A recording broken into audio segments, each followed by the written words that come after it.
Marcos capítulo 9, y a diferencia de cómo hemos estado llevando esta serie hasta ahora, en la mañana de hoy solo vamos a leer el versículo 42. Marcos capítulo 9, versículo 42. Y cualquiera que haga tropezar a uno de estos pequeñitos que creen en mí, mejor le fuera si le hubieran atado al cuello una piedra de molino de las que mueve un asno y lo hubieran echado al mar. Vamos a orar una vez más. Padre, este es un pasaje sobrio de tu palabra. Es una advertencia muy solemne de parte del Señor.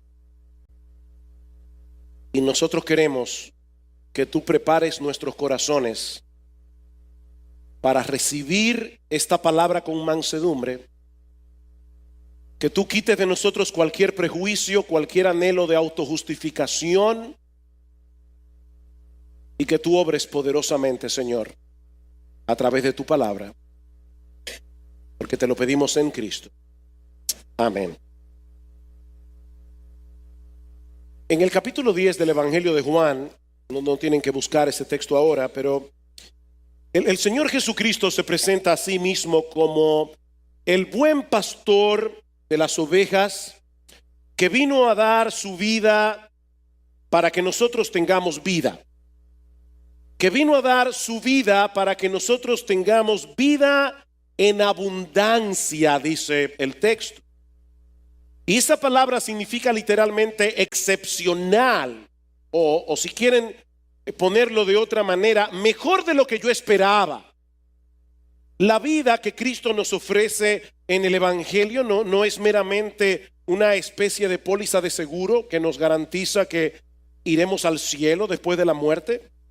No, Él vino a satisfacer aquí y ahora nuestras necesidades más urgentes y los anhelos más profundos de nuestras almas. Cristo vino a libertarnos de la esclavitud del pecado. Él vino a reconciliarnos con Dios. Él vino a dar sentido, propósito, trascendencia, significado a nuestra vida. Él vino a darnos seguridad, consuelo, gozo, esperanza, contentamiento. Él dio su vida en una cruz para que nosotros pudiéramos experimentar esa clase de vida. Por supuesto, además está decir que eso no quiere decir, valga la redundancia, que los cristianos estén ajenos a los inconvenientes de vivir en un mundo dañado por el pecado. Nosotros no estamos diciendo que los creyentes deben ir por la vida cantando because I'm happy, nada de eso. La vida cristiana de este lado de la eternidad es perfectamente compatible con el dolor, con la tristeza que nosotros experimentamos en este cuerpo de muerte, porque todavía nosotros no hemos llegado al lugar final de nuestro reposo. Mis hermanos, hay un solo cielo y no se encuentra aquí. De manera que experimentar la vida abundante que Cristo vino a ofrecer no significa que los cristianos vivimos en una especie de nirvana espiritual, ajenos a las luchas y angustias que son comunes a todos los hombres. Nosotros podemos tener gozo, contentamiento, esperanza en medio del dolor y de la aflicción. Porque sabemos que tenemos un Padre en los cielos que cuida de nosotros. Sabemos que todas las cosas que Él decreta son para su gloria y son para el bien de nuestras almas. Sin embargo, y siendo bien honestos en esta mañana, debemos reconocer, mis hermanos, con tristeza, que hay muchas personas que profesan ser cristianas y no parecen estar disfrutando de esa vida abundante de la que habla el Señor en Juan capítulo 10. De hecho, más bien dan la impresión de que su cristianismo es una carga difícil, es una carga pesada, y nos preguntamos ¿por qué? ¿Por qué? ¿Cuál es el problema de este tipo de personas? Bueno, yo creo que no podemos dar una respuesta simplista a esta pregunta porque no todos los casos caen en la misma categoría. Pero al menos yo creo que podemos decir en sentido general que esto suele suceder por una de dos cosas. Por un lado, porque es posible que algunos que profesen ser cristianos en realidad no sean creyentes. Son como esa higuera de la que va a hablar Marcos más adelante en su evangelio, que tenía muchas hojas, recuerdan, pero no tenía ningún fruto. Profesan ser cristianos, pero es una mera fachada sin sustancia. No tienen una relación real, vital, deleitosa con el Señor Jesucristo. Eso es probable. Pero también es probable que algunos cristianos verdaderos hayan perdido el foco de lo que significa seguir a Cristo y estén atravesando en este momento por una especie de invierno espiritual. Y lo triste es que algunos están allí y ni cuenta se dan. Y yo les ruego al Señor de verdad que despierte conciencia en esta mañana. Son creyentes que continúan haciendo básicamente las mismas cosas que han estado haciendo desde que se convirtieron al Señor, pero están funcionando en piloto automático, por decirlo de alguna manera. Ese era el problema de la iglesia en Éfeso, a la que el Señor le envía una de sus cartas en Apocalipsis capítulo 2. Él les dice claramente: ustedes están haciendo las mismas cosas de siempre. Sin embargo, yo tengo un problema con ustedes. Ustedes han perdido su primer amor. Ustedes están haciendo lo mismo, pero lo están haciendo con piloto automático. Son creyentes que se han dejado arrastrar por la inercia de sus corazones. Mis hermanos, nuestro corazón, mientras estemos de este lado de la eternidad, tiende hacia las cosas de este mundo, porque el pecado todavía mora en nosotros. Y eso incluye un montón de cosas que no son malas en sí mismas, pero que si se dejan sin freno, tarde o temprano van a desplazar al Señor del centro de nuestra vida y se van a convertir en un ídolo. Este tipo de personas suele tener un serio problema existencial. Un serio problema existencial. Porque ellos no pueden disfrutar plenamente de las cosas del mundo porque sus conciencias no se lo permiten. Son creyentes, tienen al Espíritu Santo y el Espíritu los anhela celosamente, así que no pueden disfrutar plenamente de las cosas de este mundo como lo disfrutaban antes cuando no eran creyentes, pero tampoco disfrutan plenamente de su vida cristiana, porque se han dejado absorber de tal manera por las cosas de este mundo, sean legítimas o no, que están languideciendo espiritualmente. Ellos están así como en una especie de tierra de nadie. Ellos viven como en un limbo espiritual. Son cristianos insípidos que van por la vida profesando a Cristo y dando pena al mismo tiempo. Profesando a Cristo y dando pena. Y la pregunta que debemos hacernos hoy es: ¿cuál es el remedio para este tipo de casos? Bueno, yo creo que el remedio es volver a poner en perspectiva lo que significa seguir a Cristo. Y en dependencia del Espíritu Santo, dar media vuelta de regreso a su primer amor. Yo recuerdo cuando mis hermanos y yo nos bautizamos hace 38 años atrás, que en la pila del bautismo nos pidieron que cantáramos un corito que estaba muy de moda en esa época y que los hermanos más viejos de nuestra congregación seguramente recordarán. He decidido seguir a Cristo, no vuelvo atrás, no vuelvo atrás. El mundo atrás, Cristo delante, el mundo atrás. No vuelvo atrás, no vuelvo atrás. Y hermanos, eso es lo que yo quiero que ocurra en esta mañana al comenzar a exponer este pasaje del Evangelio de Marcos. Y a propósito, yo he titulado este mensaje Mero Cristianismo. Porque lo que Jesús nos presenta en este pasaje, en los versículos 42 al 50, no es el retrato de un super cristiano que pertenece a una élite especial a la que muy pocos tienen acceso en la iglesia. No, hermanos. Lo que Jesús está describiendo allí es lo que todo verdadero creyente debería estar experimentando en su vida. Esto es mero cristianismo. Mis hermanos, el llamado de Cristo a todos los que quieran seguirle a Él es arrepentirse y creer. Y lo que nosotros tenemos en este pasaje es un llamado a creyentes al arrepentimiento y a la fe. ¿Qué es el arrepentimiento? Es volverte de una vida de pecado, de una vida centrada en ti mismo, siguiendo tu propia voluntad, buscando tu propia gloria, para volverte a Dios y caminar en pos de Él, confiando únicamente en Cristo. Mi amigo que estás aquí en esta mañana, es importante que tú sepas que venir a ser cristiano no es como hacerse miembro de un club social. Y ahora en adelante voy a tratar de seguir las reglas y regularmente voy a pagar mis cuotas de membresía. Voy a venir a la iglesia todas las semanas, voy a leer mi Biblia, o voy a dar gracias por los alimentos. No, es darte cuenta de que toda tu vida has estado caminando por un sendero equivocado, porque has vivido de espaldas a Dios y has estado caminando hacia el pecado. La fuerza motora de tu vida ha sido el orgullo, ha sido el egoísmo, cuando debió haber sido la gloria de Dios, vivir con el propósito de que solo Él sea exaltado, solo Él sea conocido en todo lo que haces.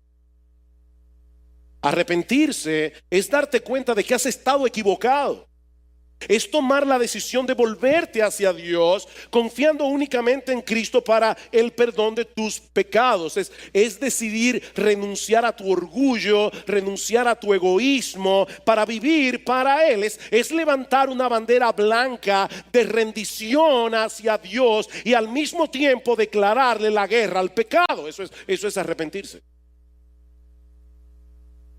Pero hay un detalle que todos los cristianos tienen que tomar en cuenta si desean seguir progresando hacia la madurez. Y es que aunque hay un momento particular en que todo verdadero creyente toma esa decisión de comenzar a seguir a Cristo, esto es algo que nosotros debemos hacer a lo largo de toda nuestra vida. Lo que estoy diciendo, mis amadísimos hermanos, es que la vida cristiana práctica es una vida de arrepentimiento y fe. Es una vida de arrepentimiento y fe. Y eso es básicamente lo que Marcos nos presenta en este tema. Mi intención original era predicar todo este pasaje en la mañana de hoy, pero yo he aprendido con el paso de los años que los mensajes tienen vida propia. Así que mientras seguía trabajando con el versículo 42, pronto me di cuenta que no iba a poder avanzar más allá de este versículo. Así que la semana que viene veremos mero cristianismo parte 2. Hay 3 aspectos aquí de lo que significa ser cristiano. Hoy veremos solamente uno. El primero, que es un amor radical que procura el bienestar espiritual de los demás sin importar el precio que tú tengas que pagar por eso. Eso es lo que significa la vida cristiana práctica. Vean una vez más el versículo 42. Cualquiera que haga tropezar a uno de estos pequeñitos que creen en mí, mejor le fuera si le hubieran atado al cuello una piedra de molino de la que mueve un asno y lo hubieran echado al mar. Como tenemos varias semanas estudiando esta porción del Evangelio de Marcos, quiero recordarles que este pasaje se encuentra en medio de una larga conversación en la que Jesús está lidiando con el orgullo, con el corazón orgulloso de sus discípulos. Ustedes recuerdan que unos versículos atrás los apóstoles habían estado discutiendo entre ellos quién era el más importante del grupo.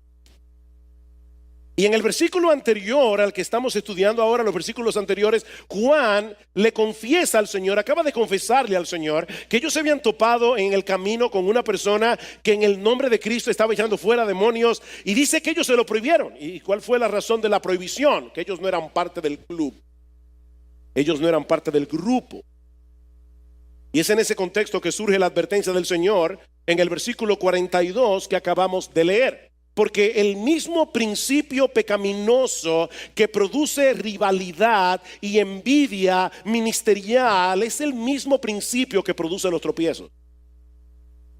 Cristo sigue hablando exactamente de lo mismo. Está tratando con el corazón orgulloso de los discípulos. Ahora, hermanos, ¿a qué se refiere Jesús cuando habla de los tropiezos en este pasaje? Es una palabra que aparece varias veces en el Nuevo Testamento. Y la idea que comunica es la de hacer o decir cualquier cosa que ponga impedimentos a la conversión de un incrédulo o que ponga impedimentos a la santificación y crecimiento de un creyente. Eso es poner tropiezo. Es estorbar el camino de alguien para que llegue a ser cristiano, o es estorbar el camino de un cristiano para que sea cada vez más semejante a Cristo. O sea, para impedir que sea cada vez más semejante a Cristo. En 1 Corintios capítulo 10 versículo 32, y hablando de manera particular del uso de cosas que son legítimas, pero que pueden llegar a ser un estorbo si se usan de una forma descuidada, Pablo dice a los hermanos en Corinto: no seáis motivo de tropiezo, ni a judíos, ni a griegos, ni a la iglesia de Dios. No sean tropiezo a nadie, ni a los judíos incrédulos, ni a los gentiles incrédulos, ni a los creyentes. Debemos ser muy cuidadosos en lo que hacemos, para evitar en la medida de lo posible que alguien sea dañado con nuestra conducta, que alguien sea dañado con nuestras palabras, con nuestros comentarios, que alguien sea dañado con nuestro ejemplo, aún en el manejo de cosas que son legítimas, de cosas que no son pecaminosas en sí mismas. Debemos evitar a toda costa que debido a nuestro ejemplo no vayamos dejando escombros detrás de nosotros que hagan más difícil que otros puedan venir a Cristo. Eso es lo que Pablo está diciendo. No dejes escombros en el camino, o que otros que ya están en Cristo puedan seguir avanzando hacia la madurez. Y noten, mis hermanos, que la advertencia de Jesús en este pasaje va dirigida a todo el mundo, creyentes o incrédulos. Jesús dice: cualquiera que haga tropezar, cualquiera que haga tropezar. ¿Y saben lo que significa la palabra griega? Literalmente, cualquiera significa cualquiera. Es cualquiera, sea creyente o sea inconverso. Esto es una advertencia para todo el mundo. Cuidado con el que haga tropezar a otro creyente. Cuidado con el que incite a otro creyente a pecar. Cuidado con el que estorbe el crecimiento espiritual de otro creyente. Cuando Cristo habla aquí de sus pequeñitos, no es de niños que él está hablando. Es de personas que creen en él. Personas que depositan en Jesús toda su confianza, como un niño deposita su confianza en aquel que le da seguridad. Por supuesto, debemos tener cuidado de no hacer tropezar a nadie, como vimos en ese pasaje de 1 Corintios. Pero en el pasaje de Marcos, de manera particular, el Señor nos está advirtiendo solemnemente que tengamos mucho cuidado con hacer tropezar a una de sus ovejas, a uno de aquellos por quien Él derramó su sangre en la cruz del Calvario. Jesús vino a morir en una cruz para darle vida abundante a esas personas, esa vida abundante de la que hablábamos en la introducción. Y mis hermanos, es aterrador.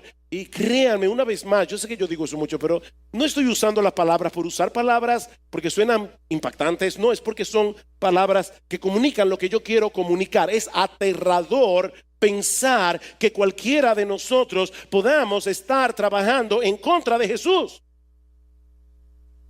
Él dejó su trono de gloria, dio su vida en una cruz, murió en la cruz del Calvario para hacer algo Y tú y yo estamos trabajando en su contra. Tú y yo estamos aunándonos con el diablo para hacer una obra exactamente contraria a la obra que Jesús vino a hacer.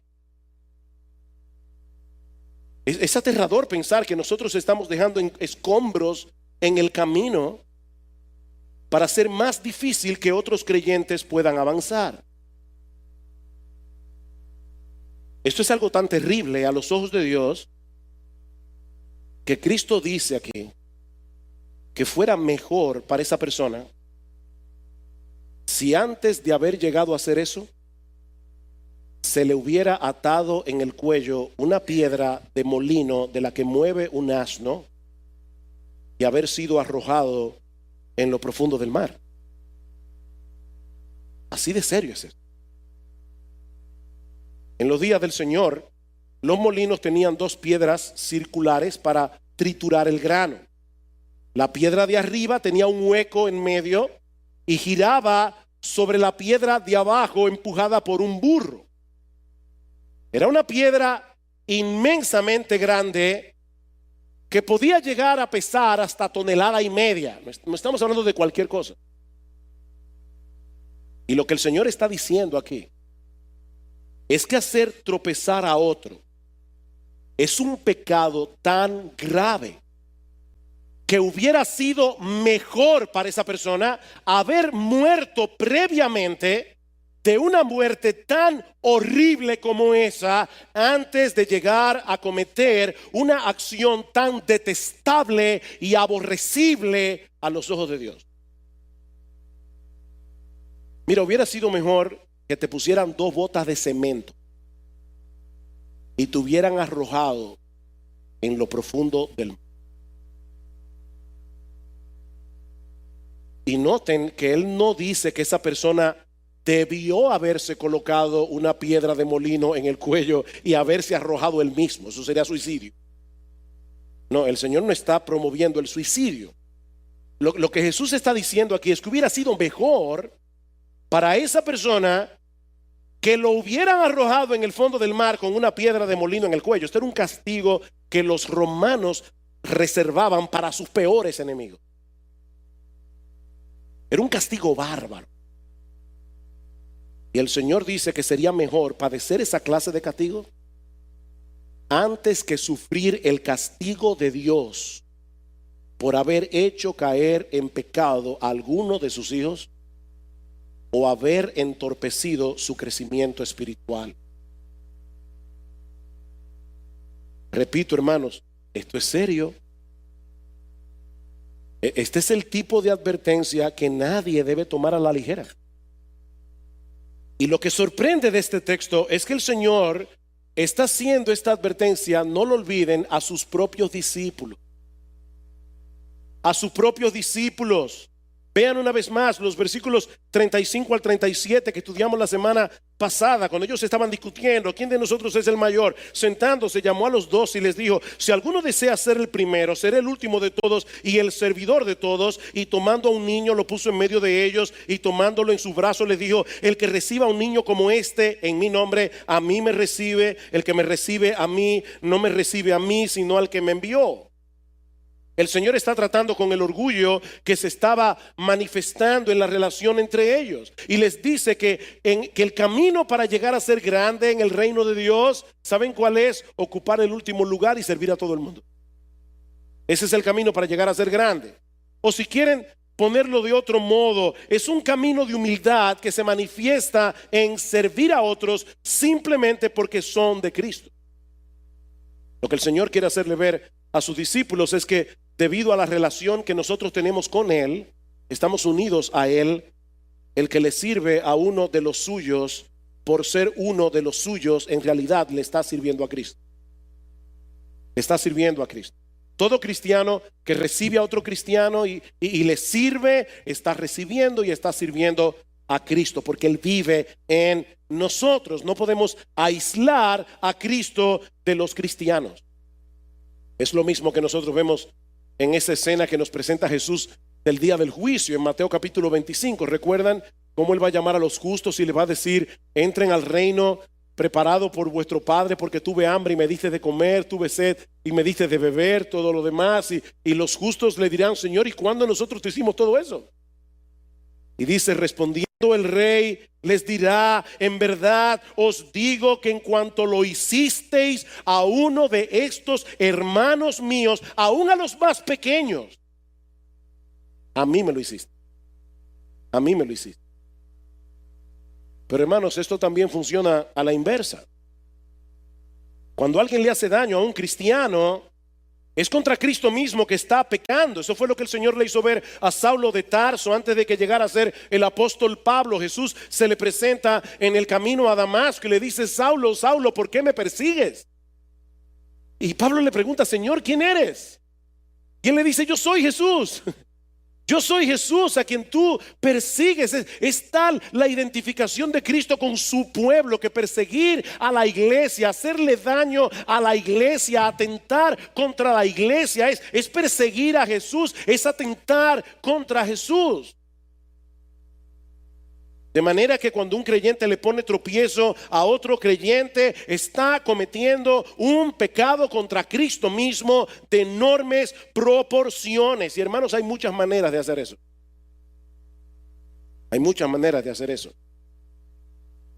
La más obvia de todos es incitar a otros a pecar contra Dios, a violar los 10 mandamientos, ya sea con nuestro ejemplo, ya sea con nuestras palabras. Un novio que seduce a su novia o viceversa para que tengan una relación impura antes del matrimonio, ya sea que lleguen o no a tener relaciones sexuales, se están convirtiendo en una piedra de tropiezo para el otro. Un creyente que invita a otro a ver una película que no debe ver o a visitar un lugar que no deben visitar, sobre todo si es alguien nuevo en la fe, lo están haciendo tropezar. Una creyente que no tiene en cuenta la modestia en el vestir, que usa ropa sensual, ropa provocativa, que deja ver más de lo que una mujer piadosa y temerosa de Dios debería dejar ver, es una piedra de tropiezo. Cuando usamos nuestra libertad descuidadamente, nuestra libertad sin tomar en cuenta el impacto que eso puede tener en la vida espiritual de otros creyentes, estamos siendo piedra de tropiezo. Pablo pone el ejemplo del vino en Romanos capítulo 14. Habían hermanos que venían de un trasfondo pagano donde el alcohol era un problema. Y sí, la Biblia no prohíbe el uso del vino, pero cuando un creyente en el uso de su libertad no tiene en cuenta que puede tener delante de él una persona que puede tropezar, que puede ser movida a su antiguo estilo de vida y no le importa, está siendo piedra de tropiezo. Pablo dice: si yo tengo que por amor a Cristo y por amor a los hermanos dejar de comer carne y dejar de beber vino para el resto de mi vida, no hay problema. Cuando hacemos comentarios que pueden desanimar a otros creyentes en su lucha en pos de la santidad o en su deseo de hacer las cosas como dice la Escritura, le estamos poniendo una piedra de tropiezo. Y aquí tenemos a un padre tratando de criar a sus hijos en la disciplina y amonestación del Señor, no abusando de ellos, pero sí aplicando la vara de la corrección cuando es necesaria. Y aquí tenemos a otros padres con más tiempo en la iglesia, supuestamente con más madurez, diciéndoles que eso no es tan así, que deben tomar en cuenta algunos de esos conceptos de los expertos en psicología, aún por encima de la enseñanza del libro de Proverbios. Esos padres están dejando escombros detrás, dificultando el camino de estos otros padres que desean hacer las cosas bien. Cuando chismeamos en contra de otros hermanos, estamos provocando de ese modo que algunos creyentes se aíslen de su iglesia, se aíslen de sus líderes y se vuelvan cínicos y se vuelvan hipercríticos. Estamos siendo piedra de tropiezo. Cuando promovemos la mundanalidad en la iglesia, estamos siendo piedra de tropiezo. Y para ser más concreto, mi hermano, cuando tu estilo de vida, cuando el uso de tu tiempo, cuando el uso de tus recursos, la forma como te entretienes, promueven los valores del mundo que son ajenos y contrarios a la piedad, que son ajenos y contrarios al temor de Dios, que no promueven una vida cada vez más semejante a Jesús. Eso es mundanalidad. Y cuando tú vives así, tú estás promoviendo la mundanalidad en la iglesia. Cuando nuestra falta de compromiso con la iglesia y con los hermanos estimula a otros a tener esa misma falta de compromiso, estamos siendo tropiezo. Mis hermanos, podríamos poner un montón de ejemplos, pero yo creo que estos son suficientes para entender cuál es la advertencia que el Señor nos está dando aquí. Ahora, ¿cómo aplicamos esta advertencia de Jesús al caso de un creyente que hace tropezar a otro creyente? ¿Puede un cristiano perder la salvación por hacer tropezar a otro cristiano? Porque Cristo dice aquí, de verdad, mejor te hubiera sido que te hubieran puesto una piedra de molino de asno y te hubieran arrojado en el fondo del mar. ¿Puede un cristiano perder la salvación? Por supuesto que no. Por supuesto que no. La salvación de un verdadero creyente no se puede perder de ninguna manera, porque eso depende enteramente de la justicia perfecta de Cristo y no de nuestras buenas obras. Y gloria al Señor por eso. Pablo dice en Filipenses capítulo 1 versículo 6 que el que comenzó en nosotros la buena obra, Él la perfeccionará hasta el día de Jesucristo. Él no deja nada inconcluso. Si Él derramó su sangre por ti en la cruz del Calvario, mi hermano, mi hermana, tú puedes estar seguro de que vas a llegar a la gloria. Porque ya Jesús hizo todo lo que había que hacer para que eso ocurra con toda certeza. Entonces, ¿para qué está esa advertencia aquí? Yo pienso que esa advertencia tiene al menos dos propósitos. Por un lado, para hacernos ver, mis amadísimos hermanos, miembros de Iglesia Bíblica del Señor Jesucristo, para hacernos ver que el hecho de que un creyente haga tropezar a otro creyente no es menos odioso delante de los ojos de Dios que si lo hubiera hecho un impío. No es menos odioso. Pablo dice en 1 Corintios 8:12, cuanto pecas contra los hermanos, hiriendo sus conciencias débiles, contra Cristo pecáis. Están siendo cómplice del diablo en dañar un alma por la que Cristo derramó su sangre en la cruz del Calvario con el propósito de santificarla.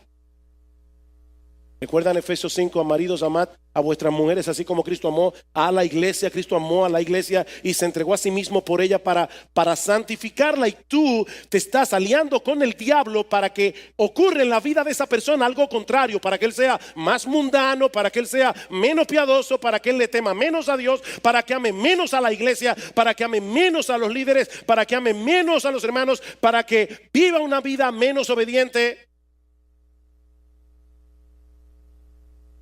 Eso es odioso a los ojos de Dios. Él dio su vida para que esta persona pudiera ser rescatada de la esclavitud del pecado, para que pudiera crecer en santidad, y tú le estás arrojando escombros en el camino para que se le haga más difícil avanzar hacia la madurez, para que sea menos semejante a Jesús. Wow. Eso es detestable a los ojos de Dios. Miren, mis hermanos, los cristianos no merecemos un castigo menor que el de los impíos cuando hacemos eso. ¿Oyeron eso?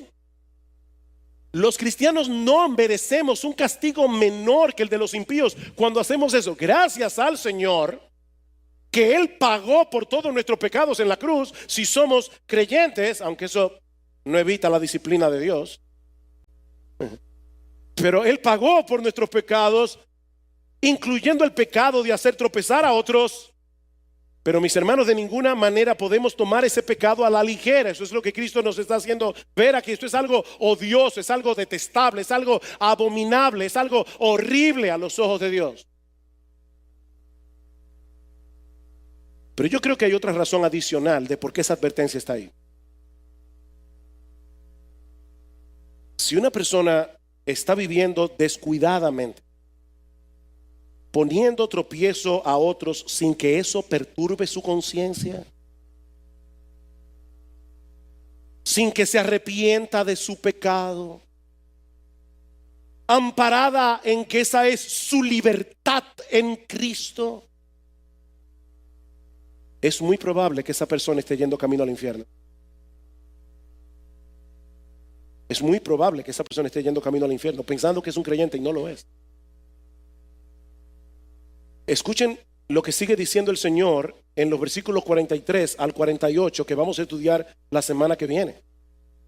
Él dice a sus apóstoles: mira, si tu mano te es ocasión de caer o de pecar, córtala.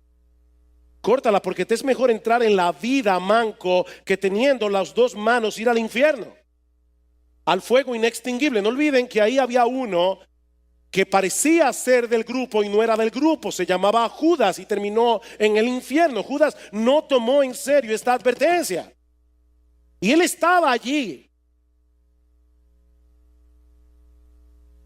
Si tu pie te es ocasión de pecar, córtalo. Te es mejor entrar cojo a la vida que teniendo los dos pies ser echado al infierno, donde el gusano de ellos no muere y el fuego no se apaga. Si tu ojo te es ocasión de pecar, sácalo, porque te es mejor entrar al reino de Dios con un solo ojo que teniendo dos ojos ser echado al infierno. Lo que Jesús está diciendo aquí es: la vida eterna, el reino de los cielos es tan valioso que vale la pena dejar fuera, echar fuera las cosas más valiosas que nosotros tenemos.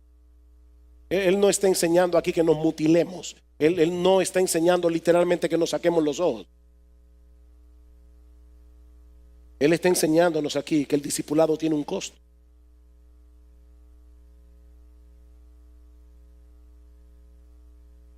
Sabemos que la salvación es únicamente por gracia, por medio de la fe.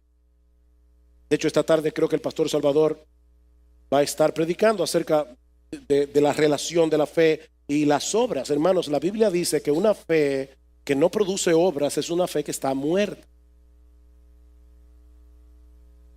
Y de las obras que produce la fe, la más evidente es el amor a los hermanos.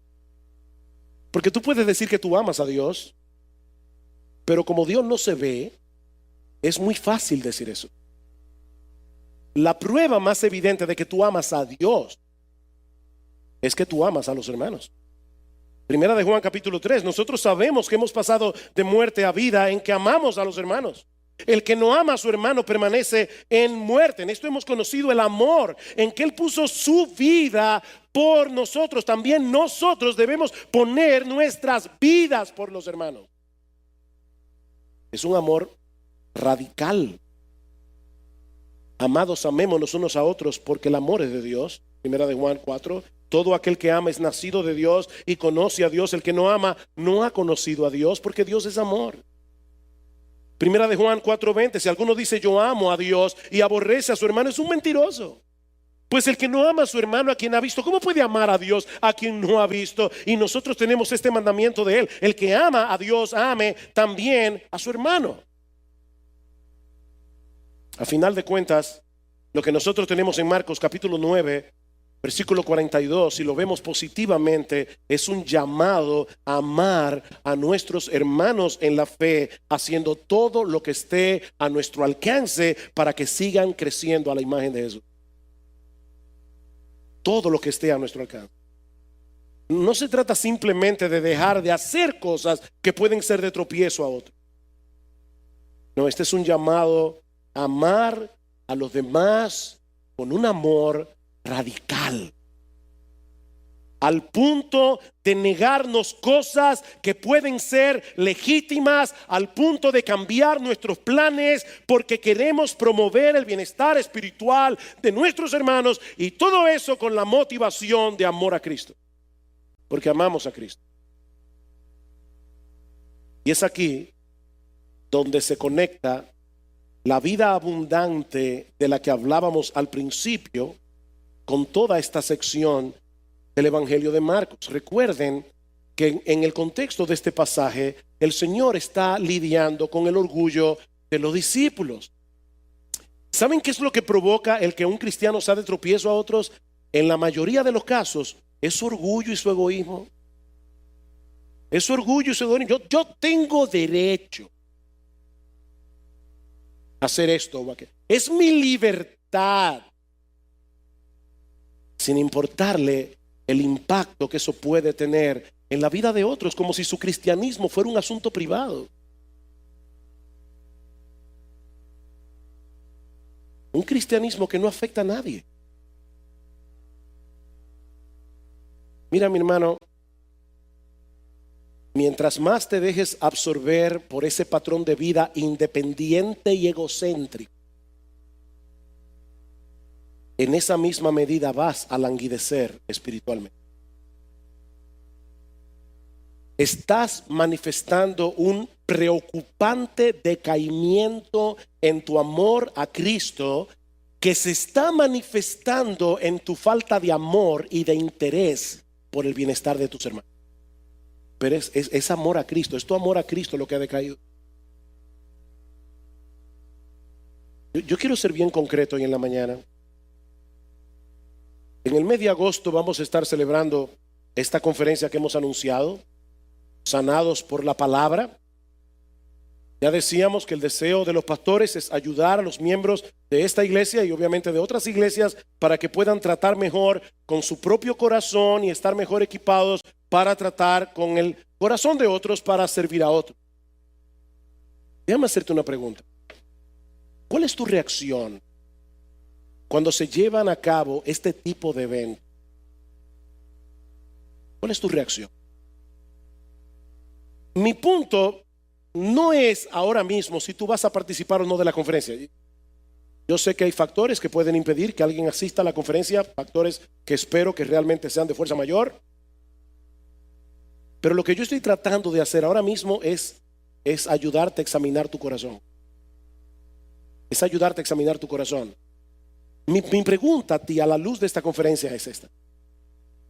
Tú deseas, de verdad, mi hermano, delante de Dios, tú deseas estar mejor equipado bíblicamente para servir a tus hermanos en la fe. Tú deseas eso en lo profundo de tu corazón. O estas cosas son indiferentes para ti, o lo que es 1000 veces peor, ¿acaso tú has llegado a creer que estás tan bien equipado que ya tú no necesitas aprender nada más? Tu problema es peor entonces de lo que yo pensaba. Tu problema es peor. Mi amado hermano, mi deseo, Dios lo sabe, mi deseo, mi anhelo para los miembros de Iglesia Bíblica del Señor Jesucristo es que todos los que pertenecen a esta iglesia puedan experimentar esa vida abundante de la que Cristo habla en Juan capítulo 10. Que no tengamos una vida incolora, una vida insípida. Cristo le dice a la mujer samaritana: mujer, el que beba de esa agua volverá a tener sed, pero el que beba del agua que yo le daré no tendrá sed jamás. Será en él una fuente de agua que salte para vida eterna. Mis hermanos, Cristo no derramó su sangre en la cruz del Calvario para que tengamos una vida monástica, insípida y aburrida. Él nos invita a luchar contra ese espíritu orgulloso, contra ese espíritu independiente, con ese espíritu egocéntrico, para que podamos beber abundantemente del agua de vida que Él ofrece a los suyos. Y que solo podremos disfrutar en la misma medida en que nosotros crecemos en nuestro amor por Él, en nuestra comunión con Él, en nuestro deleite en Él. Y ese es un amor que se manifiesta, que se hace evidente amando sacrificialmente a los que son de Él. Todo aquel que quiera salvar su vida la perderá, dice el Señor. Todo el que pierda su vida por causa de mí y del Evangelio la salvará. Este es un negocio redondo. Este es un negocio redondo, mi hermano. es perder tu vida egocéntrica, encerrada en tu pequeño y miserable reino, para ganar a cambio la abundancia inagotable de conocer a Jesús, para ganar en cambio la abundancia inagotable de tener comunión con Él, una dulce, íntima, tierna comunión con Él, un romance con Él, en la medida en que nos entregamos a amar a aquellos que son amados por Él. Ay, mi hermano, pierde tu vida para ganar tu vida. Pierde tu vida para ganar tu vida. Ese es el llamado del Evangelio. Mi hermano, si en esta mañana el Espíritu Santo ha despertado tu conciencia y te ha dado convicción de pecado, dale gracias al Señor por eso. Él te está mostrando tu tibieza espiritual para que vengas a Cristo una vez más clamando por misericordia y perdón, rogándole en oración que avive en tu corazón la llama de una pasión genuina por Él y por su pueblo. Mi hermano, no te quedes ahí postrado rumiando tu culpabilidad. Recuerda que la vida cristiana es una vida de arrepentimiento y fe. Lo dijimos al principio. Recuerda a los creyentes en la iglesia en Éfeso. Ellos habían perdido su primer amor. Habían perdido su primer amor. ¿Has perdido tu primer amor? ¿Estás viviendo tu vida cristiana en piloto automático?